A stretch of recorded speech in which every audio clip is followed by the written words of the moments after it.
காவேரி, நீ அழாதம்மா, எல்லாம் சரியாயிடும். என்னையா சரியாகுங்கிறீங்க? என்னம்மா சாரதா, இன்னும் உனக்கு கோபம் தீரலையா? இது கோவம் இல்லையா? நான் வேதனையில இருக்கேன். என் பொண்ணு மனசால கஷ்டப்பட்டுக்கிட்டு இருக்கான்னு எனக்கு தெரியும். இருந்தும் என்னால மனசொப்பி அவளை உங்க பேரனோட அனுப்பி வைக்க முடியல.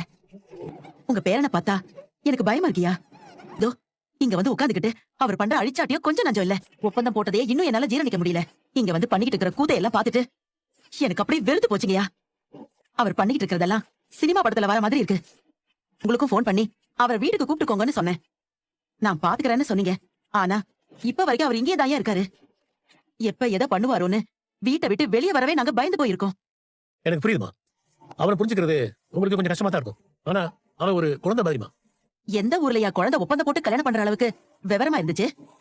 இல்லம்மா, அதுவும் அவன் புரியாம தான் பண்ணிருக்கான். அவ்வளவு விவரமா யோசிக்கிறவனா இருந்தா இப்படி ஒரு விஷயத்தை பண்ணுவானா சொல்லு? குழந்தைத்தனமா யோசிச்சு தான் இப்படி ஒரு காரியத்தை பண்ணிருக்கான். தண்ணி அடிச்சிட்டு ரகலை பண்றதும் குழந்தைத்தனமாயா? வேணாங்கய்யா, உங்க பேரை நல்லவராவே இருக்கட்டும். ஆனா எங்களுக்கு இது ஒத்து வராது. என் பொண்ணு உங்க பேரனோட நல்லா வாழ்வான்னு எனக்கு நம்பிக்கை ஒரு துளி கூட வரல. பத்தாதுக்கு வீட்டுல ஒரு பொண்ணு வேற இருக்கா. அவளுக்கு சுயநினைவு வந்து என்னத்த சொல்வாளோன்னு அது ஒரு பக்கம் பயமாவே இருக்கு. என் பொண்ணுக்கு இது நிம்மதி இல்லாத வாழ்க்கைன்னு என் மனசுக்கு பட்டுருச்சு. இதுக்கு மேல காவேரிய உங்க வீட்டு பொண்ணுங்கிற மாதிரி ஒரு நினைப்ப நீங்க வச்சுக்காதீங்கயா. இப்ப நான் என்ன சொன்னாலும் உன்னால ஏத்துக்க முடியாதுதான். ஆனா காலம் கண்டிப்பா உன் மனசுல என் பேரனை பத்தி இருக்கிற எண்ணத்தை நிச்சயமா மாத்துமா. என் பேரன் மனசால குழந்தைதான். அவன் கூடவே இருக்கிற எங்களுக்கு நல்லா தெரியும்.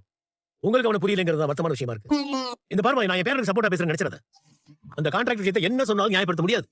ஆனா அது அவன் புரியாம பண்ணது. அதுக்காக அவன் மனசால பண்ற வேதனை எனக்கு நல்லா தெரியுமா. கண்டிப்பா ஒரு நாள் நீங்க அதை புரிஞ்சுக்குவீங்க. அந்த நம்பிக்கை எனக்கு இருக்கு. காவேரி, நீ கவலைப்படாதமா. தாத்தா சொன்ன மாதிரி எல்லாமே ஒரு நாள் மாறும். ஒன்னும் அவசரம் இல்ல. நாங்க உனக்காக காத்துட்டு தான் இருப்போம். அது என்னைக்குமே ஓ வீடா தான் இருக்கும். சாரதா, நீ என்ன நினைச்சுக்கிட்டாலும் சரிமா, காவேரி எங்க வீட்டு பொண்ணு. அது கடவுளா முடிவு பண்ண விஷயம். அதை யாராலையும் மாத்த முடியாது. விஜய்க்கு காவேரி தான், காவேரிக்கு விஜய் தாங்கிற அமைப்பு இல்லைன்னா சம்பந்தமே இல்லாம அவங்க சந்திக்கணும். இப்படி ஒரு கல்யாணத்தை பண்ணணும். அவங்களுக்கு இப்படி ஒரு பந்தம் உண்டாகணும். நீ நம்பிக்கையோட இரு. நான் விஜய் கிட்ட பேசிட்டு தான் இருக்கேன். நீ இப்ப என்ன மனநிலையில இருக்க, சாரதா என்ன மனநிலையில இருக்கு, எல்லாமே எனக்கு புரியுதுமா. காவேரி, உடனே நீ எங்களோட வந்து நான் சொல்லல. நீ சாரதா மீறி வர வேணாம்.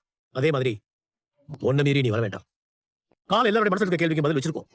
அது கண்டிப்பா நல்ல பதிலா தான் இருக்கும். எல்லாரும் அந்த நம்பிக்கையோட இருப்போம்.